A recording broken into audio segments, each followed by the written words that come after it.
Et ce matin, je vais partager avec vous ce que j'intitule « Processus pratique de la mort à soi ».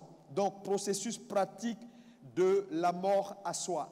Est-ce que tu peux dire avec moi processus pratique de la mort à soi, afin de pouvoir vivre pour Dieu. Alléluia. C'est très, très, très important. Alléluia. Et aujourd'hui, nous verrons un certain nombre d'aspects et nous allons continuer sur ce que nous sommes en train de voir. Nous allons faire notre première lecture dans Philippiens 2, versets 5 à 8. Ésaïe 55, verset 8. On va tous se lever pour faire la première lecture. Philippiens 2, versets 5 à 8. Ayez en vous les sentiments qui étaient en Jésus-Christ. Oui. Lequel, existant en forme de Dieu, n'a point regardé comme une proie à arracher d'être égal avec Dieu, mais s'est dépouillé lui-même, en prenant une forme de serviteur, en devenant semblable aux hommes, et ayant paru comme un simple homme. Il s'est humilié lui-même, se rendant obéissant jusqu'à la mort, même jusqu'à la mort de la croix. C'est pourquoi aussi, Dieu l'a souverainement élevé et lui a donné le nom qui est au-dessus de tout nom, afin qu'au nom de Jésus, tout genou fléchisse dans les cieux, sur la terre et sous la terre, et que toute langue confesse que Jésus-Christ est Seigneur. Amen. Amen. Regardez ici. Reprends la lecture. Je vais ressortir un point pour que les gens comprennent. Oui, vas-y, reprends la lecture. Ayez en vous les sentiments qui étaient en Jésus-Christ. Il dit, ayez en vous les sentiments ou les pensées qui sont en Christ, oui. Lequel, existant en forme de Dieu. Donc, tout ce qu'on va vous dire maintenant, c'est la conséquence des pensées que Jésus a accepté de développer. Donc, en fait, ils vont nous dire un certain nombre de choses de la vie de Jésus qui sont juste les conséquences des sentiments. C'est pourquoi il dit, ayez en vous les sentiments ou les pensées qui sont en Christ, afin que vos expériences soient celles que Jésus a eues. Vas-y, continue. Lequel, existant en forme de Dieu, n'a point regardé comme une proie à arracher d'être égal avec Dieu. Mais s'est dépouillé lui-même. En prenant une forme de serviteur. En devenant semblable aux hommes. Et ayant paru comme un simple homme. Il s'est humilié lui-même. Se rendant obéissant jusqu'à la mort. Même jusqu'à la mort de la croix. Donc c'est une action qui est personnelle, délibérée. Jésus a accepté lui-même de s'humilier et de se dépouiller et aller à la mort. C'est pourquoi. Conséquence de tout ça, c'est pourquoi. Dieu l'a souverainement élevé. Et lui a donné le nom. Qui est au-dessus de tout nom. Afin que, au nom de Jésus, tout genou fléchisse dans les cieux, sur la terre et sous la terre, et que toute langue confesse que Jésus-Christ est Seigneur, à la gloire de Dieu le Père. Dites-moi Amen. Ésaïe 55, verset 8. La Bible dit, car mes pensées ne sont pas vos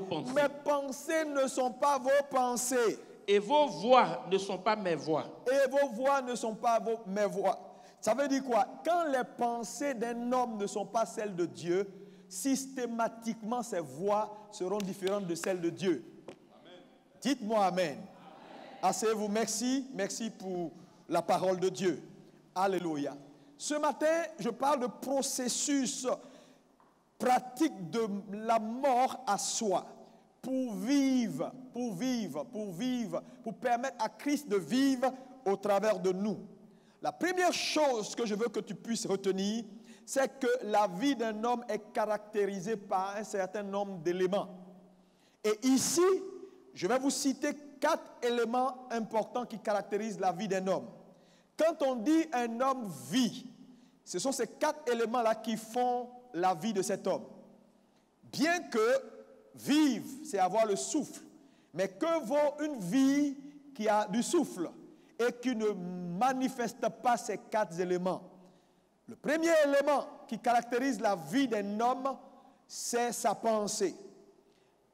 Alléluia. La pensée d'un homme caractérise sa vie. Deuxième élément, c'est sa vue. La vue d'un homme caractérise également sa vie. Troisième élément, ce sont ses paroles. Les paroles d'un homme caractérisent sa vie. Et quatrième élément, ce sont ses actes ou ses actions. Les actions d'un homme font sa vie. Maintenant, donc, la vie d'un homme est le reflet de ces 4 choses. Numéro 1, la pensée. Quand on parle de la pensée, on parle de son système de pensée. Donc, tu es ta pensée. Donc, quand on parle de ta pensée, dans ta pensée, il y a ton système de pensée. 2, dans ta pensée, il y a ta philosophie de la vie. 3, dans ta pensée, il y a tes idées. Les idées que tu entretiens. Il y a le système de pensée. La pensée, les idées dominantes qui contrôlent ta vie. C'est tout ça qui fait ta pensée. Donc, les idées que tu développes, les convictions que tu as, alléluia, ta philosophie de la vie, alléluia, ce sont ces choses-là qui font ta pensée. C'est très important de comprendre qu'est-ce qui est dans ta pensée. Alléluia. Donc, ta pensée, c'est ton mental. Dans ton mental, il y a ta philosophie, il y a tes idées, il y a ton système de pensée général, c'est-à-dire les courants de pensée dominants qui caractérisent ta vie. Il y a tes idées, il y a tes convictions. Donc, un homme est sa pensée, donc un homme est sa philosophie, un homme est les idées qu'il entretient, un homme est ses convictions. Alléluia. Deuxième élément, on a dit que l'homme est donc sa façon de voir, ou l'homme est sa vue. Alléluia. Quand on parle de vue ici, donc on parle de perception. Tu es la perception que tu as de la vie. Parce que très souvent, tu traites les autres comme tu les vois. Ou tu réponds à la vie comme tu vois la vie. Donc, ce que tu vois ou la façon dont tu vois est très important. Ta vue, c'est ta perception. Alléluia. Dis-moi amen. Oh, ton amen doit être plus fort que ça. Donc, ta vue également, ce sont tes analyses. L'analyse que tu fais des situations que tu observes, c'est également ça ta vue. Donc ta vue, c'est ta perception, ta vue, ce sont tes analyses des événements que tu observes au quotidien. Alléluia. Donc tu es ta pensée, alléluia, tu es ta vue, tu es ta façon de voir, tu es ta perception. Ensuite, tu es tes paroles. Tes paroles sont le reflet de toi. Tu es ta parole. Et ta parole, c'est l'expression de ta pensée, l'expression audible de ta pensée. Ta parole, c'est l'écho de ton mindset ou l'écho de ton mental. Ça veut dire quoi? C'est le son que tu émets. Quel est le son que tu émets? Quel son tu émets? Qu'est-ce qu'on entend de toi? Alléluia. C'est ça ta parole. Dis-moi amen. Oh, dis-moi amen encore bien. Tu es également tes actes.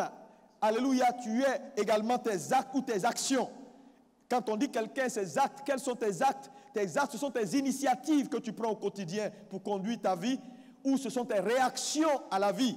Ce sont tes actes. Tes actes sont les initiatives que tu prends au quotidien ou les réactions que tu as à ce qui se présente à toi. Maintenant, si nous sommes d'accord qu'un homme est toutes ces choses, nous avons dit également que la mort est un impératif, que mourir à soi n'est pas négociable. Tout chrétien qui veut voir Dieu doit passer par la mort. Donc la mort est la voie obligatoire pour tout enfant de Dieu qui veut accéder à la vraie gloire, au cabot de Dieu et à la gloire divine. Dis-moi amen. Ce n'est pas possible. Ce n'est pas possible. Et il faut que ce point-là soit clair et qu'on soit d'accord là-dessus. Voilà pourquoi, lorsque Dieu a institué le tabernacle à Moïse, la première chose que chaque Israélite qui a accès au tabernacle rencontre, c'est d'abord la mort. Tu ne peux pas entrer dans le tabernacle en passant par la cour et continuer ton voyage vers la gloire sans rencontrer d'abord en premier lieu l'autel des sacrifices, là où la mort se fait, là où la mort est obtenue. Donc, la mort devient pour chaque enfant de Dieu l'étape numéro 1 avant de continuer. Dis ça à ton voisin. Il faut que tu meures à toi-même. Vous savez, c'est important. Alléluia. Parce que si vous ne mourrez pas à vous-même, vous ne serez pas utile. Vous ne serez pas utile. La mort est l'étape numéro 1. Vous ne pouvez pas manifester, révéler la gloire, le potentiel que Dieu a mis en vous si vous n'êtes pas prêt à mourir. Mourir est ce qui va sortir de vous, ce que Dieu a imprimé en vous. Dis-moi amen. Alléluia. Voilà pourquoi ce n'est pas négociable. Alléluia. Maintenant, si, lis-moi Proverbe 23, verset 7. Car il est comme les pensées de son âme. Il est comme les pensées de son âme. Cela veut dire quoi? Si tu es comme les pensées de ton âme, ce que la Bible est en train de dire simplement, c'est que tu es tes pensées. Un homme est ce qu'il pense. Dis avec moi, je suis ce que je pense. Plus fort. Tous les hommes sont le produit de leur pensée. Tu es le produit de ta pensée. Tu es ta pensée. Il est tel qu'il pense. En d'autres termes, changer un homme, c'est changer ses pensées. Ça veut dire, si je prends les pensées de quelqu'un d'autre et je mets en toi et je fais un remplacement de pensée, ce n'est plus toi qui vis, c'est la personne qui vit en toi. Donc, quand on parle de mort, de façon pratique, quel est le processus pratique de la mort? Numéro 1, cela commence par la pensée. Et le premier point que je vais voir avec toi ce matin, c'est changer vos pensées. Dis à ton voisin, change tes pensées. Plus fort. Encore plus fort. Frère, s'il n'y a pas de remplacement, parce que le remplacement est aussi la mort. Lorsqu'on décide de remplacer quelque chose par autre chose, ça veut dire l'autre chose n'est plus, c'est quelque chose d'autre qui est là. Donc, remplacer, c'est aussi perdre. Remplacer, c'est également la mort. Donc, la mort commence par le processus du remplacement. Et ici, changer sa pensée, c'est quoi? De façon pratique. Alléluia. C'est important. Si vous êtes donc votre pensée, si votre pensée vous représente, alors, si Dieu veut vivre votre vie à votre place, la première chose qu'il va chercher à changer, ce sont vos pensées. Parce que vos pensées, c'est vous. Dis Amen encore. Amen. Alléluia. Lis-moi Matthieu 16, verset 23.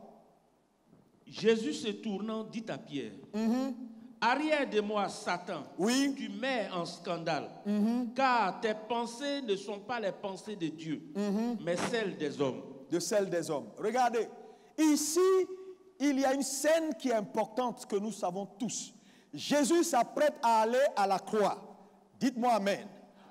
Et à un moment donné, Pierre fait opposition pour dire, Seigneur, on t'aime trop pour te laisser aller mourir. Et Jésus réplique pour dire à Pierre, arrière de moi, Satan. Mais c'est choquant dans le sens où celui qui parle, ce n'est pas Satan qui est en train de parler, c'est Pierre. Le disciple, c'est Pierre. Le serviteur de Dieu, c'est Pierre. L'appelé de Dieu. Mais Jésus lui dit, arrière de moi, Satan. Maintenant, il fait un commentaire pour dire, tes pensées me sont en scandale. Car les pensées que tu as ne sont pas les pensées de Dieu, mais ce sont des pensées humaines. Mais donc Jésus est en train de nous dire que lorsqu'un homme entretient des pensées humaines et refuse de laisser les pensées de Dieu prendre ses pensées, il est sous le contrôle de Satan.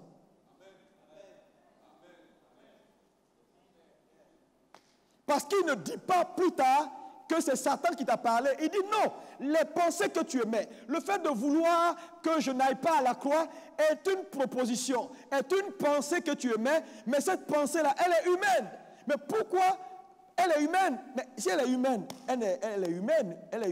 elle ne sert à rien. Mais Jésus est en train de dire, depuis la chute de l'homme, toutes les pensées, toutes les sagesses humaines, même les plus grandes, sont sous le contrôle de Satan. Donc quand un homme refuse de permettre aux pensées de Christ de remplacer ses pensées humaines, il est sous le contrôle de Satan.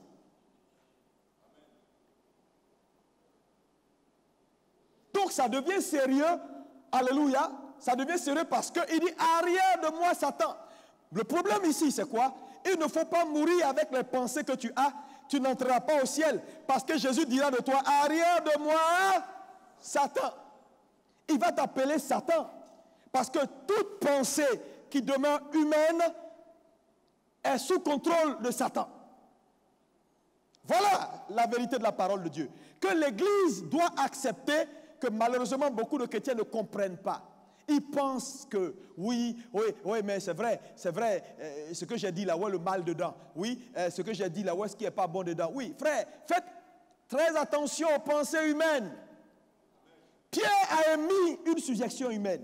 Jésus dit, tu es sous le contrôle du diable, car tes pensées ne sont pas celles de Dieu.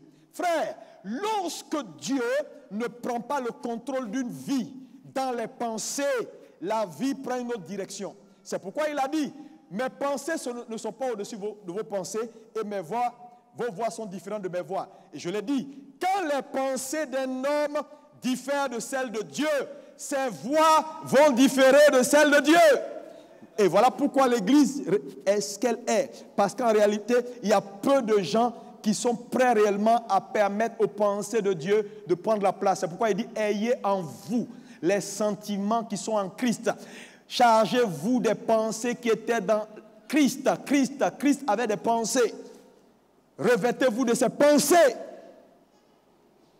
Alléluia. Tu es le produit de tes pensées. Dis-moi amen. Oh, dis-moi amen, dis-moi amen. Quand on parle de tu es le produit de tes pensées, tu es le produit de tes convictions, de ta philosophie, tout ton style de vie. Tout ça est ce qui te fait. Alléluia. La vie des hommes est toujours le reflet des pensées dominantes qu'ils entretiennent.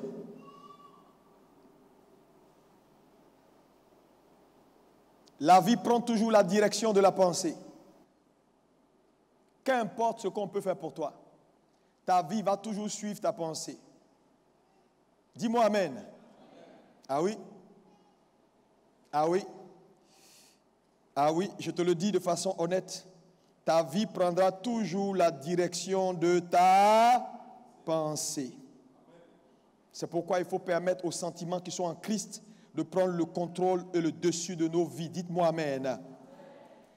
Vous voyez, quand vous voyez un gros navire qui peut avoir la taille de cette salle, vous mettez le navire sur l'eau et vous dites direction nord. Et puis vous mettez les gaz, le navire s'en va vers le nord. Si vous vous trompez, vous dites je vais aller faire une petite sieste, et vous laissez le gouvernail sud, le navire va aller nord. Après quelques instants, il va faire comme ça. Il va faire comme ça, et il va prendre la direction sud. Il est petit, le gouvernail est tout petit, mais c'est lui qui contrôle la direction de ce grand navire. La vie d'un homme est contrôlée par ses pensées. Voilà pourquoi, quelles que soient les décisions que vous prenez, quelles que soient les bonnes décisions que vous prenez, avec le temps, vous revenez toujours à ce que vous avez vomi. Parce que tant que vos pensées ne changent pas, vos décisions seront vaines. Vos musculations seront vaines. Vos 25 jours de jeûne et prière pour que ma vie change seront vaines. Tout ce que vous allez faire, ce sera vain. Ça sera comme un navire qu'on pousse dans une direction. Mais le gouvernail est toujours sur le sud, alors qu'on a poussé le navire vers le nord. Mais avec le temps, le navire revient dans sa même position. Regarde les gens. Les vies des gens sont cycliques. Ça monte, ça descend. Quand on est dans jeûne et prière, tout le monde est décidé. Au nom de Jésus, je change. Je coupe ici, je coupe là. Mais ce n'est pas coupé. Ce n'est pas coupé. Il y a un gouvernail. Il y a un gouvernail. Un homme est sa pensée, c'est le gouvernail. Si le gouvernail ne change pas de direction, toutes les directions que tu vas prendre, avec le temps, le gouvernail va te ramener au point de départ.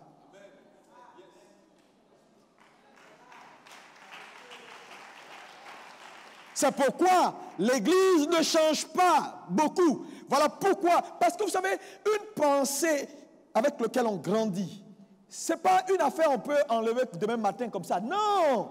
Ce que je vous dis là, c'est des choses sérieuses. C'est pourquoi je dis, ça c'est le message. C'est le cœur du christianisme.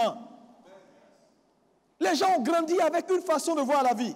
Les gens ont grandi dans un système. Les gens ont grandi dans des familles. Les gens ont accumulé des choses depuis 20 ans, 25 ans, 30 ans, 40 ans. Ils ont une façon de faire leur analyse. Tu peux connaître un monsieur. Il y a 10 ans, sur le même sujet, il a raisonné comme ça. 25 ans après, tu le rencontres. Sur le même sujet, il garde le même raisonnement. Tu vois des frères, on était aux deux plateaux au début. Leur même façon d'analyser les mêmes problèmes. Leur même façon de réagir face à un conflit. Ils n'ont jamais changé leur façon de faire. Les années sont passées. Les messages se sont multipliés. Mais ils sont restés les mêmes. Ils sont restés les mêmes. Le gars est le même. Je te dis, situation identique. Il va réagir de la même façon. 25 ans après, retrouve le même monsieur. Et il va réagir de la même façon. La même façon dont il est mesquin là, il est mesquin. La même façon dont il soupçonne, les gens ils soupçonnent. Des gens qui refusent de permettre à Christ. Vous savez, ce n'est pas ta décision qui compte. Non. Dieu n'exauce pas vos efforts, il exauce son standard. Dieu n'exauce pas vos efforts, il exauce son standard. Quel est son standard? Tu dois savoir ce que c'est que son standard. Vous savez, avec Dieu, je vais te dire la vérité, ce n'est pas le résultat. Dieu ne poursuit pas, ce n'est pas le résultat. Non. Mais c'est ce n'est pas le fruit, mais c'est la semence qui apporte le fruit. C'est ça qui est important. Avec Dieu, trouve la semence, tu porteras le fruit. Mais ne cours pas après le fruit. C'est pourquoi on a un problème avec ce message. Parce que les gens se disent, mourir à soi? Non, mourir à soi. Parce qu'ils sont là, ils voient la finalité. Jésus veut qu'on meure et qu'il vive notre vie à notre place. Ça, c'est le fruit que Dieu veut. C'est le résultat que Dieu attend. Mais je vais te dire, au lieu de regarder au fruit, tu vas être désespéré si tu regardes au fruit. Cherche la semence. Cherche le processus qui conduit au fruit. Et avec Dieu, c'est ça. Et le processus, c'est ce que je suis en train de te dire. Si tu es ta pensée, alors, quand Dieu veut te faire mourir, il veut faire un remplacement de pensée. Il veut changer ta pensée. Et ta pensée, là, tu dois savoir c'est quoi réellement. Je te l'ai dit, ta pensée, c'est ta philosophie. C'est ta façon de voir les choses. Ta pensée, c'est les systèmes de pensée dominants que tu adoptes. Ta pensée, c'est ça. C'est ton point de vue, ce sont tes idées. On a beaucoup de choses en nous qu'on a hérité de notre environnement, qui combattent Dieu au quotidien dans notre vie, Église. Voilà le problème. On va te prêcher pendant un mois. Mon ami, les bonnes décisions, ce sera bon. Mais tu vas voir que tu ne changeras même pas. Oh, tu ne changeras pas. Tu ne changeras pas. Ah, tu frappes ta femme. On te dit, la Bible dit de ne pas le faire. Tu dis, mais elle m'énerve. Mais oui, tu as un problème parce que tu ne veux pas changer. Tu ne veux pas. Tu es tout le temps en train de maltraiter l'enfant des gens. Tu fais ça, tu la bats ici, tu la traites n'importe comment, mais tu ne veux pas changer. Pourquoi? Parce que tu as un système qui est en toi, là, qui est un système qui est verrouillé. La parole n'arrive pas. Je te dis, tu es le produit de ta pensée. Les pensées d'un homme font ses expériences. Dieu sait qu'il ne peut rien faire, malgré sa toute puissance, pour toi, si tes pensées ne changent pas. C'est pourquoi tous les gars qui sont dans les pleins de veillées, et puis on prie pour eux, on enlève leur maladie, c'est bon. Mais Dieu ne gagne rien dedans. Dieu ne gagne rien dedans. Parce que c'est des gens qui viennent, qui prennent ce que Dieu peut leur donner. On a guéri mon pied, on a guéri ici, on a guéri mon ventre, on a guéri ma tête, on a enlevé ma maladie, et puis c'est fini. Mais leurs idées là, ça est en place. Tout est en place. Dieu ne peut pas se mouvoir. Regardez l'église, vous allez comprendre. Vous allez comprendre.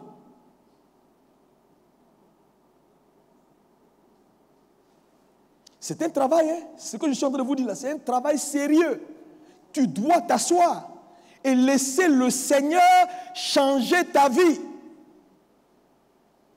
Non, je te dis, ce n'est pas une affaire de tu viens t'asseoir à l'église, en 15 minutes c'est fait. Non, ça va en profondeur, c'est des racines qui vont jusque dans ton âme. Non, regarde comment toi-même tu es. Regarde, réfléchis un peu à ta vie. Tu changes combien de fois? Tes idées carrées, non. Moi, c'est comme ça. Non, moi, j'ai mes habitudes. Non, moi, c'est comme ça que je fais. Non, non, non, non. Moi, je vais... Non, non, non, non, non. Non, non, non, non, non, non. Oui, oui, oui, je fais comme ça. Ah, non, non, non, je ne veux pas du tout. Tu m'énerves. Je ne veux pas te voir. Tu traites tes enfants comme il ne faut pas faire. Tu traites ta femme comme il ne faut pas faire. Tu mets le désordre partout. Tu es toujours fâché. Tu soupçonnes ici. Tu soupçonnes là. Tu es un gars mesquin. Tu n'es pas un homme droit. Ton cœur n'est pas droit. Tu as toujours des idées doubles. Tout ça est enraciné en toi.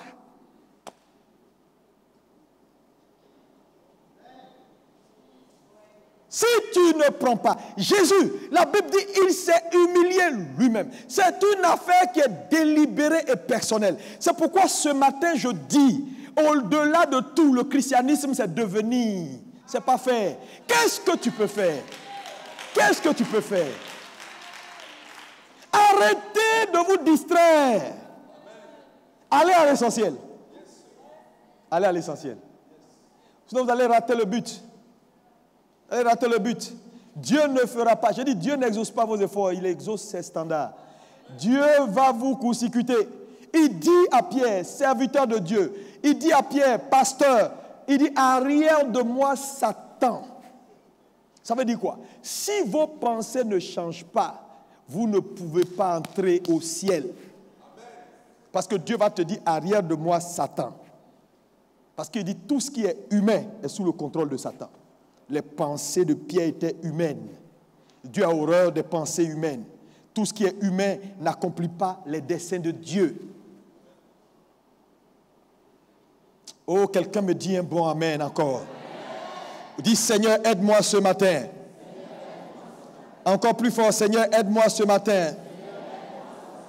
Alléluia. Commencez par épouser la pensée de Christ. Qu'est-ce que Christ aurait fait ou aurait pensé à ma place dans cette situation? Parce que Christ a vécu une vie. Il a vécu une vie, 33 ans et demi sur terre. Il a fait face à toutes sortes de problèmes. Il a connu la faim, il a connu la nudité, il a tout connu. Mais en fait, il a connu toutes ces choses pour révéler aux hommes, sur chaque situation, la pensée de Dieu. Donc, il n'y a rien que tu vis, auquel tu fais face, où Christ n'a pas une pensée concernant. Le problème, c'est quoi? Les pensées d'un homme font ses expériences. Tu ne peux pas expérimenter ou avoir les expériences de Christ si tu n'as pas les pensées de Christ. Parce que ce sont les pensées qui font l'expérience. Tu auras toujours tes expériences de médiocrité, de fauché, de malade. Matin, midi, soir, tu es malade, tu es fauché, tu n'as rien. Tu es complètement, c'est-à-dire tu manques de grâce. Partout, même les inconvertis, on leur donne, toi on ne te donne pas. Toi, chrétien, c'est-à-dire que ta vie est mélangée quoi. C'est seulement le non-chrétien qui est sur toi. Sinon, à part ça, quand on regarde ta vie, il n'y a rien de bon. Mais tu sais pourquoi?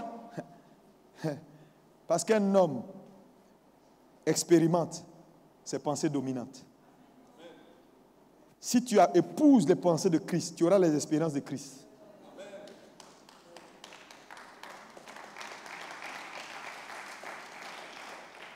Vous savez, Satan nous ment. Satan a vendu des mensonges à l'église. Et l'église aujourd'hui cherche quoi?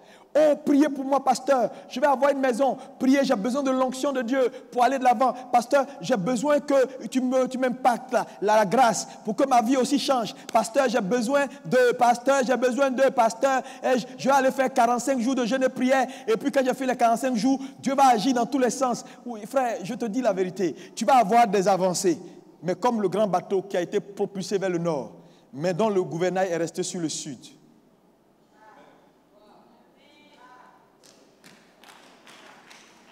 C'est une affaire de temps. C'est une affaire de temps. Tu vas monter aussi sûr que le gouvernail est resté bloqué sur le sud. Tu vas redescendre. C'est là on dit, mais on ne comprend pas. C'est quand même un archevêque. Oui, un archevêque. Qui a sauté sur la femme et qui l'a violée. On dit, comment il a fait pour violer la petite fille de 25 ans, là, l'archevêque? Comment il a fait? Comment un archevêque peut violer une petite fille? Non, on ne peut pas comprendre ça. Oui, on ne peut pas comprendre ça. Son gouvernail n'a jamais changé de direction. Il a fait des efforts. On a poussé son bateau vers le nord, vers le sommet, vers la gloire, par des activités, par les micmacs, par tomber, rete, onction, et voilà, toge. On met 2 toges, on dit tu es archevêque, toge 1, toge 2, toge 3, chapeau. Donc quand il a tout ça, il pense qu'il est arrivé. Ça là, ça ne peut pas t'envoyer quelque part. Hey! Dis Amen! Ça ne va pas t'envoyer quelque part. Ça va te donner une grosse tête. Tu vas croire que tu es arrivé. Tu vas marcher comme ça. Tu dis, l'archevêque est arrivé. L'archevêque. Mon ami. Non. Pour un peu de temps. Un homme est tel qu'il pense. Si Dieu doit te changer, mon ami, il faut que tes pensées changent. Il faut que tu t'assoies et qu'à un moment donné, tu commences à entretenir. Quand tu es sur le point d'être jaloux de quelqu'un, dis non. Pourquoi je vais être jaloux? Mais je dois être content pour lui. Seigneur, bénis-le. Oh, quand tu es sur le point de faire du mal à quelqu'un et tu n'es pas content, tu veux faire un micmac pour blesser quelqu'un, tu dis, mais est-ce que Jésus l'aurait fait? Seigneur, je refuse cette pensée-là. Je veux l'aimer. C'est vrai, c'est difficile, mais je veux l'aimer. Quand tu vas commencer à entretenir ces pensées, il va avoir un remplacement. Frère, devenir chrétien est un choix. Devenir, laisser Christ vivre notre vie est un choix au quotidien. Du renouvellement de notre pensée, du remplacement de nos pensées. C'est pourquoi vous allez voir que ceux qui ont compris ce message, ils sont perpétuellement en train de compétir avec eux-mêmes et avec personne d'autre. Ce qu'on va voir, tu vas te comparer à quelqu'un, ça sert à quoi? Rien du tout. Tu te compares à quelqu'un, tu es perdu. Alléluia. Ce n'est pas la compétition. Mon ami, on n'est pas dans une course de performance. Frère, tu dois travailler pour que toi-même tu avances. Alléluia. Alléluia. C'est une affaire personnelle, d'intimité. Frère, arrête de te séduire. Non, je parle bien. Non, je prêche bien. Quand je prends le micro, tout ça, c'est du pipeau. C'est du pipeau. Non, moi là, quand ma communion avec Dieu là, on ne joue pas avec, hein. Non, c'est du pipeau. Je dis, c'est du pipeau. Examine ton cœur. Tu verras si tes pensées ont réellement changé. Tu sais, à un moment donné, si tu comprends ce message, tu vas commencer à opérer comme Christ. Tu vas commencer à devenir comme Christ. Quand quelque chose de mauvais passe dans ta tête, tu dis non, je ne peux pas entretenir une telle pensée, c'est pas possible. C'est pas possible. Christ ne l'aurait pas pensé, je ne peux pas penser comme ça. Non, je refuse. Et tu prends la bonne pensée. Et quand tu prends la bonne pensée, tu auras les bonnes expériences.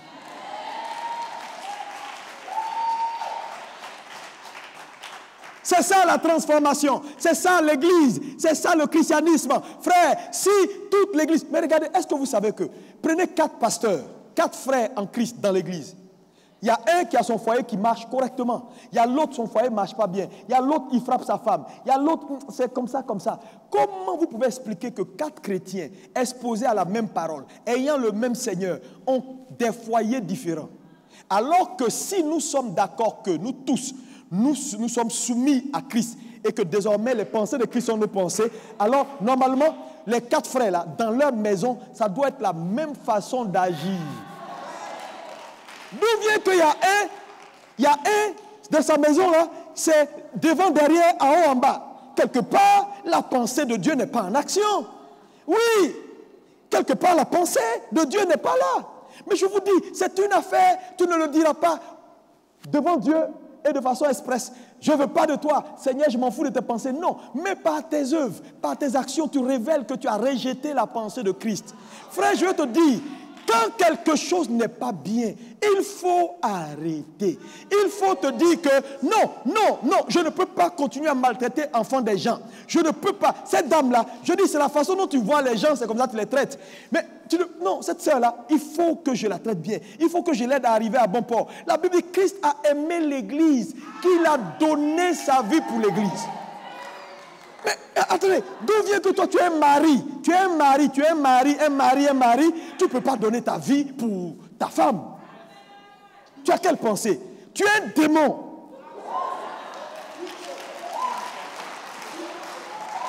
Mais oui, tu es un diable. Jésus a dit à Pierre, Satan, tu es un Satan. Oui, un Satan. Mais oui, tu es un Satan. Tu es un Satan habillé en soutane. Tu es un Satan habillé en soutane. Oh, je vous dis, il faut que les choses changent. Qu'importe ce que ton papa t'a dit, ta maman t'a dit, non, nous chez nous c'est comme ça. Nous on est des durs. Mon père il a été un dur. Moi aussi je suis un dur. Oublie ça, mon ami. Non, non, non. Chez nous, ma mère m'a dit, jamais femme doit monter sur ta tête. C'est ce qu'elle m'a dit. C'est resté dans la tête. Oublie ça, mon ami. Oublie ça. Et les pensées de Christ. Alléluia. Les pensées de Christ. Les pensées de Christ. Les pensées de Christ. Ce que ta mère a dit, on s'en fout de ça. Ce que ta grand-mère a dit, on s'en fout de ça. C'est Satan. Frère, ce n'est pas... Mais en fait, c'est ça le vrai problème. Et c'est ce qui fait qu'on a beaucoup de difficultés dans l'église. Parce qu'on lutte. Il y a une lutte permanente entre nos pensées humaines, acquis dans le monde, dans notre parcours, dans notre processus, et la pensée de Christ. Il y a une lutte au quotidien. Ça fait qu'on est tout le temps. Est-ce qu'il faut? Non, non, non. Même quand on voit la vérité, on veut raisonner, on veut dire, ouais, mais c'est vrai, oui, c'est vrai, la Bible a dit, mais toi, qu'est-ce que tu fais? Hey, on veut discuter. Frère, que Dieu nous délivre ce matin, nous tous. Alléluia. S'il n'y a pas de délivrance, il n'aura pas de gloire. Il n'aura pas de gloire. Il n'aura pas de gloire. Les vies vont retourner. Tu vas voir que ta vie sera calquée sur quoi? Elle sera calquée sur des événements. À chaque fois qu'il y a un événement à l'église, tu vas dire, ah, au moins je vais utiliser cet événement pour m'arranger un peu. Les événements vont te booster. Ça te booste pour un temps. Mais dès que les événements sont finis, tu fais...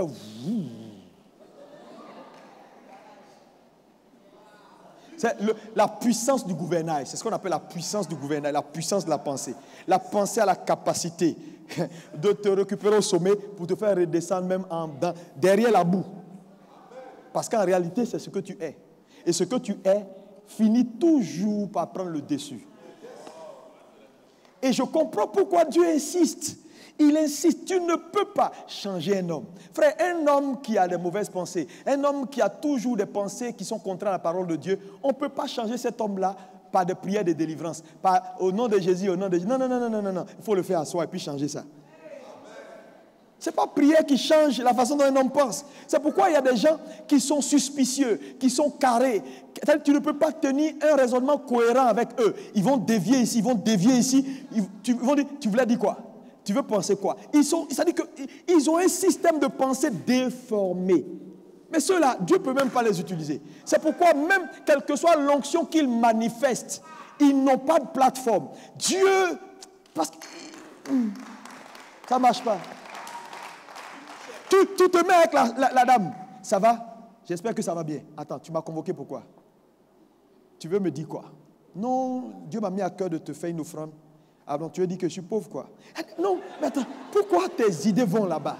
Le gars, il est déformé dans sa tête.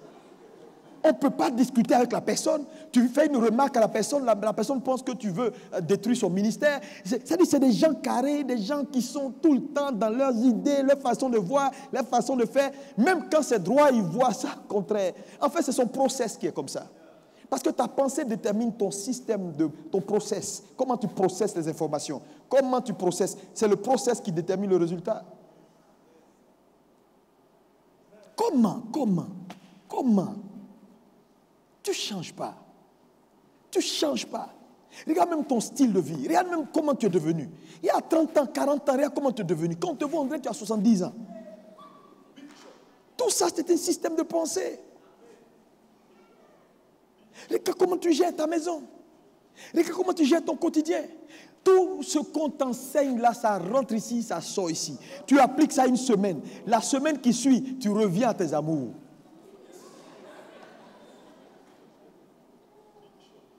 Ça fait quand même, on dit, enlever le mauvais numéro de téléphone. Tu dis, bon, ok, j'enlève. Mais tu mets ça dans un petit coin, tu gardes.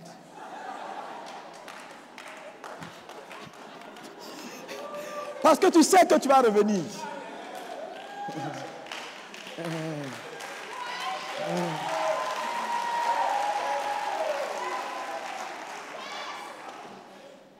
Alléluia.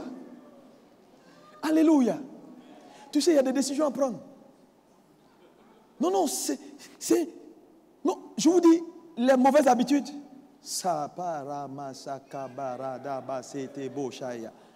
Mieux vaut ne jamais les avoir. Parce que quand tu as ça, il te faut un remplacement.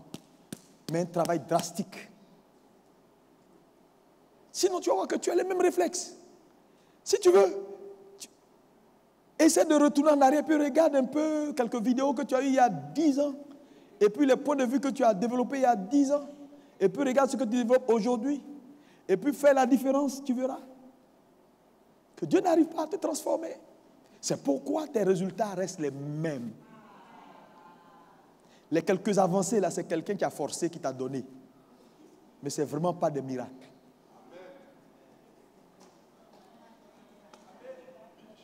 Dieu te dit.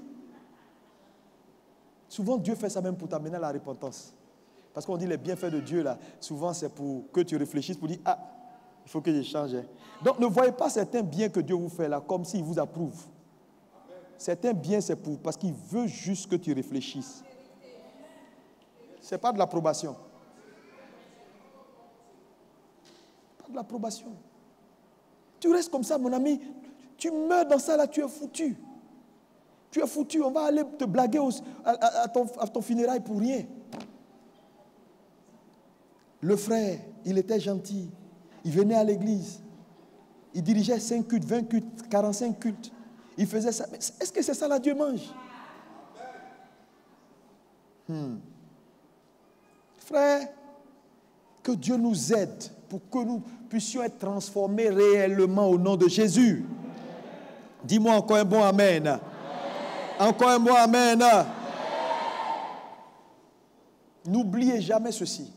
Tout être humain a deux futurs. Dis à ton voisin, tout être humain a deux futurs. Le premier futur, c'est ce qu'on appelle le futur prédéterminé. Dis avec moi, futur prédéterminé. Romains 3, verset 23. Lis-moi ça. Car tous ont péché et sont privés de la gloire de Dieu. Tous ont péché. C'est-à-dire, le futur prédéterminé, tout le monde est pécheur. Nous sommes nés pécheurs. Notre fin, c'est la mort. C'est-à-dire, quand tu nais d'une femme, si tu ne fais rien, ce futur-là, tu atterris là-bas. Mon ami, tous ont péché, sont privés de la gloire. Et là où il n'y a pas la gloire, c'est la mort. C'est un futur qui est c'est déjà déterminé d'avance. Le péché d'Adam et Ève ont établi un futur que tous les hommes, c'est le futur de tous les hommes. Si tu ne fais rien, tu atterris là-bas. Alléluia. Oui, voilà le futur prédéterminé. Maintenant, lis-moi également Jean 5, verset 24. D'abord le verset 29. Le verset 29. Jean 5, verset 29.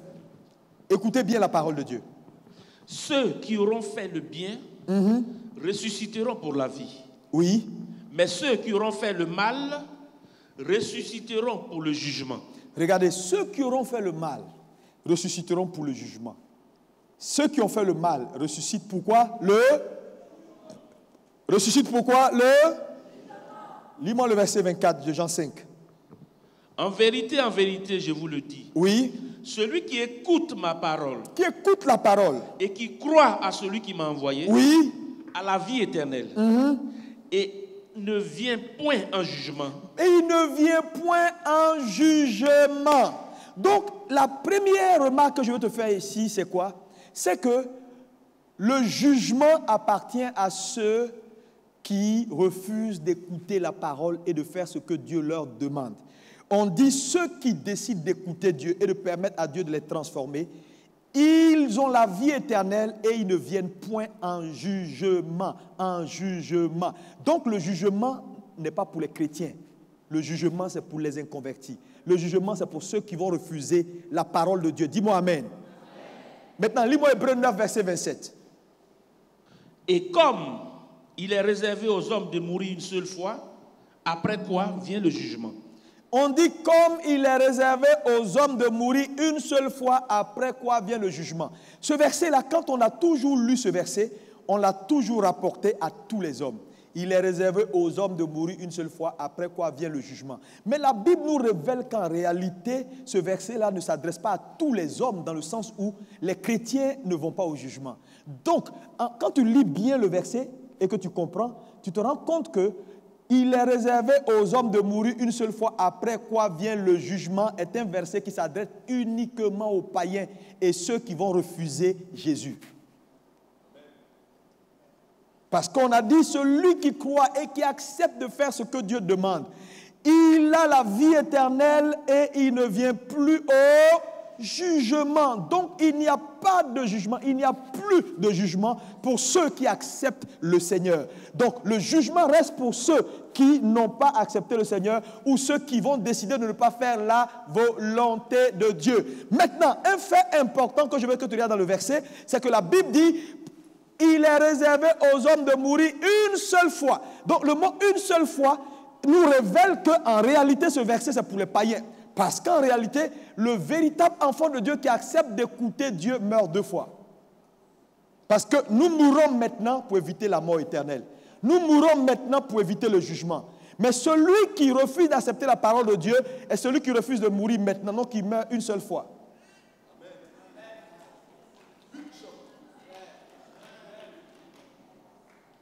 Donc ceux qui meurent une fois connaîtront le jugement. Mais ceux qui mourront deux fois ne connaîtront pas le jugement. Et c'est ce que Dieu vous demande maintenant, c'est pourquoi il vous demande de mourir à vous-même. Donc vous comprenez que échapper au jugement, échapper à la mort éternelle, c'est décider de mourir maintenant.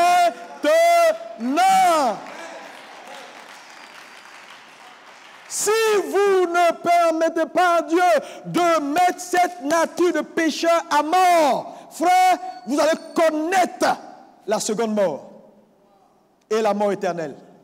C'est pourquoi le futur prédéterminé, c'est quoi? C'est décider de vivre, mais pour gagner la mort éternelle. Et le deuxième futur, c'est le futur désiré, c'est-à-dire celle qu'on obtient par choix. Alléluia. Nous décidons d'abord d'appartenir à Jésus. Premier choix. Deuxième choix, on décide d'aller à l'autel des reins pour s'offrir. Offrir nos corps comme un sacrifice vivant. De même que Jésus n'a point regardé sa proie comme une proie à arracher d'être égal à Dieu, mais qui a décidé de se dépouiller lui-même. Nous décidons nous-mêmes de nous livrer à la mort. Alléluia, afin de gagner le futur que nous désirons, que Dieu nous promet. Donc, ce futur désiré, c'est mourir pour vivre éternellement. Donc, vous voyez que les deux futurs, le premier futur prédéterminé, c'est refuser de mourir ou vivre pour la mort éternelle. Deuxième futur désiré, c'est mourir pour la vie éternelle. Mourir n'est pas négociable, mon frère. Regarde ton voisin, dis voisin, c'est pas négociable. C'est pas négociable. Non. C'est le message. Si Dieu n'arrive pas à te changer, c'est très pratique. Hein? Dieu veut changer tes pensées. Il veut enlever ce qui fait ta philosophie et mettre sa philosophie. Enlever tes pensées dominantes et mettre ses pensées. Enlever ta façon de tes idées à toi et mettre ses idées à lui.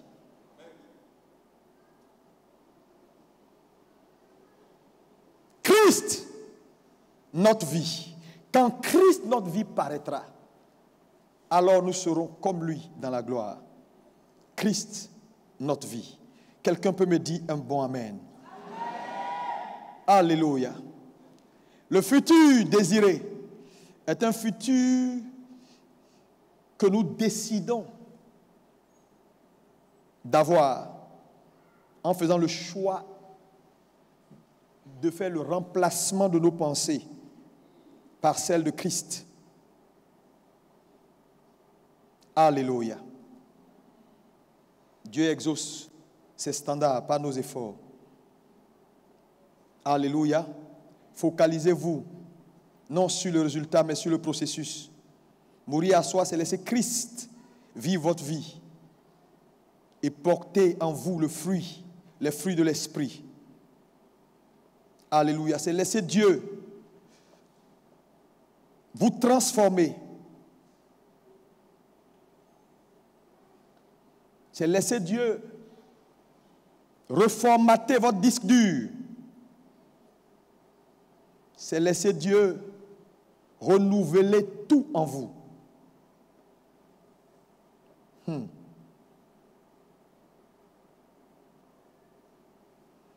Dis au Seigneur, Seigneur, réinitialise ma base de données.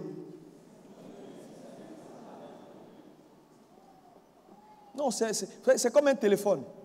Quand quelqu'un a utilisé que tu veux récupérer, tu ne veux pas avoir affaire à lui, tu réinitialises. Ça dit, ça devient comme si ça n'a jamais été pour lui. Ça repart à zéro, quoi. Compteur à zéro, usine. Dieu veut réinitialiser ta base de données mentale. Il y a trop de choses qui font que Dieu ne peut pas nous utiliser. Il faut réinitialiser, reformater un disque dur. Mais ça, c'est un choix personnel de dire, Seigneur, il faut que tu le fasses. Il faut que tu le fasses. Ce n'est pas évident parce que tu as grandi. Vous savez, quand quelque chose est formé, pour déformer la chose, c'est plus difficile. Tu peux casser la chose, hein. C'est plus facile de déformer quelque chose qui n'est pas formé que de déformer quelque chose qui est déjà formé. La difficulté, c'est ça. Rendez-vous souple pour que Dieu vous déforme. Mais souvent, il est obligé de te mettre dans le feu pour faire comme sur le fer. Tu ne peux pas déformer le fer s'il ne devient pas rouge. Et tu le chauffes jusqu'à... Il y a des gens ici, là, ils sont dans leur processus de chauffage. Visage rouge, c'est-à-dire de soucis et de problèmes. Il n'y a pas devant, il n'y a pas derrière. Il regarde ici, c'est fermé. Il regarde ici, c'est béton armé. Il regarde derrière, c'est fer. Il regarde ici, il dit tout est airain, sous les pieds en haut. Il dit, Seigneur, tu es là? Dieu dit, je suis là. Je suis juste en train de te déformer. Mais j'ai besoin que tu sois très rouge pour ne pas trop taper. Parce que si tu n'es pas trop rouge, je vais beaucoup taper. Ça va faire mal. Donc, il faut que tu sois plus rouge. Donc, il te met dans la fournaise ardente. Tu dis, Seigneur, je ne te comprends pas. Oh mon Dieu, oh mon Dieu.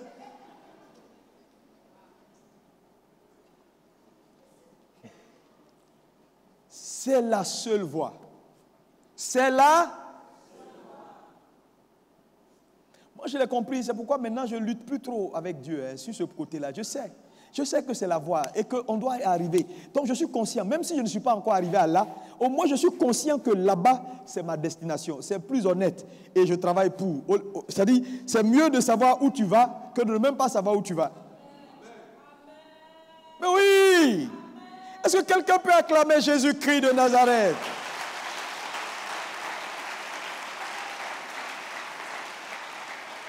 Alléluia. Gloire à Jésus. Gloire à Jésus. Amen. Lis-moi 1 Corinthiens 13, versets 11 à 12. Oui. Lorsque j'étais enfant, je parlais comme un enfant. Oui. Je pensais comme un enfant.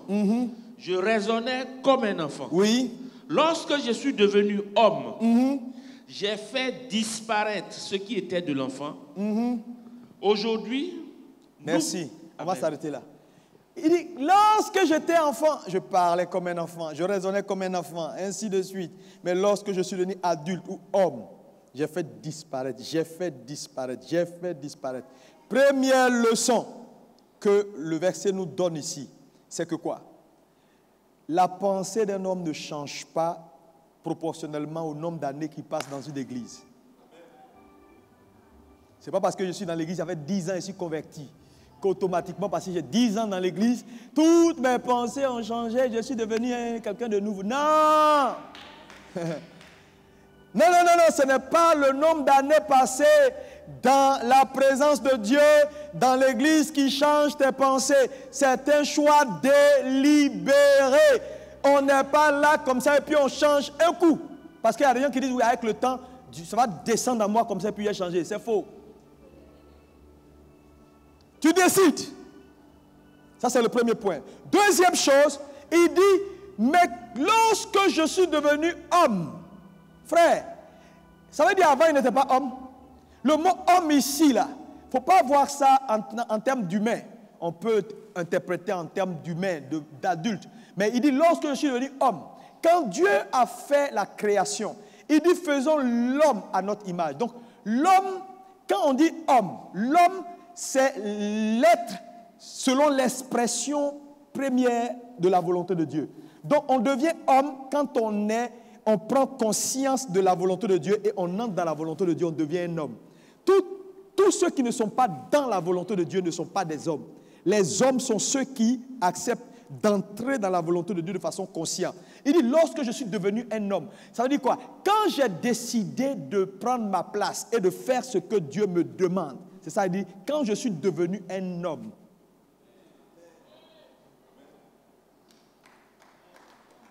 Mais il dit, donc, la deuxième leçon, c'est que la conscience vient quand on décide d'être un homme, de faire ce que Dieu nous a appelés à faire. On devient un homme. Il dit, quand je suis devenu un homme, alléluia, je n'ai pas juste commencé à me comporter, mais j'ai fait le choix de faire disparaître. Donc, un chrétien qui n'a pas encore fait le choix de laisser les pensées humaines à côté et de poser celles de Dieu réellement n'est pas encore un homme. Il est un être animal. Faisons l'homme à notre image. Donc Adam, avant la chute, était un homme. Après la chute, ce n'est plus le même homme. Non. Alléluia. Dites-moi amen. Dis-moi encore amen. Et donc, le changement de mindset ou de mentalité ou de pensée n'est pas le fait de notre présence à l'église pendant des années. Deux, ce n'est pas le fait de même notre croissance physique. Ce n'est pas le fait de notre croissance physique, c'est le fait de notre prise de conscience que nous devons prendre la place qui nous revient en Christ. C'est tout. Donc la maturité n'est pas une question d'âge. C'est une question de prendre sa place en Christ. Tu peux voir un vieillard qui n'est pas mature. Tu peux voir un enfant qui est mature. Parce qu'il a fait le choix de devenir un homme en décidant de permettre aux pensées de Christ de prendre ses pensées et de vivre la vie supérieure. Les hommes vivent la vie supérieure.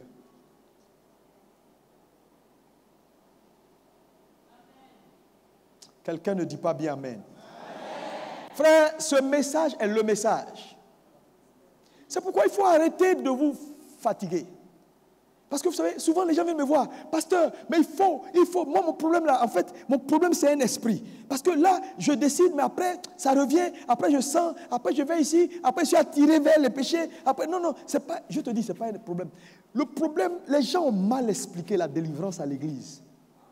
Non, je suis honnête avec vous, ça c'est pas une affaire, tous les pasteurs, il y a plein de gens qui ne savent pas ce que ça veut dire. La délivrance, la vraie délivrance biblique n'a rien à voir avec chasser des démons. Oui, la Bible dit, il nous a délivrés du royaume des ténèbres pour nous transporter dans le royaume de lumière. La vraie délivrance est une prédication. C'est annoncer la parole de Christ qui est la délivrance. Parce que Jésus a dit, à mon nom, ils chasseront les démons. C'est autre chose. Parce que le problème, c'est quoi? On peut chasser le démon de quelqu'un, mais il n'est pas délivré. Tu ne crois pas ça? Attends, mais je vais te démontrer. Tu chasses le démon de quelqu'un. Il peut ne pas être délivré. Qu'est-ce que Satan dit? Il dit quand il revient, il voit la maison est propre. Et que c'est clair, c'est propre, il n'y a rien. Il fait quoi? Le mot il n'y a rien là, ça veut dire quoi? On a chassé les démons, on a arrangé la maison, mais Christ n'est pas encore assis. Donc il dit que c'est comme ça, il peut venir encore avec 7 autres pour bien s'asseoir. Donc chasser des démons, ce n'est pas délivrer.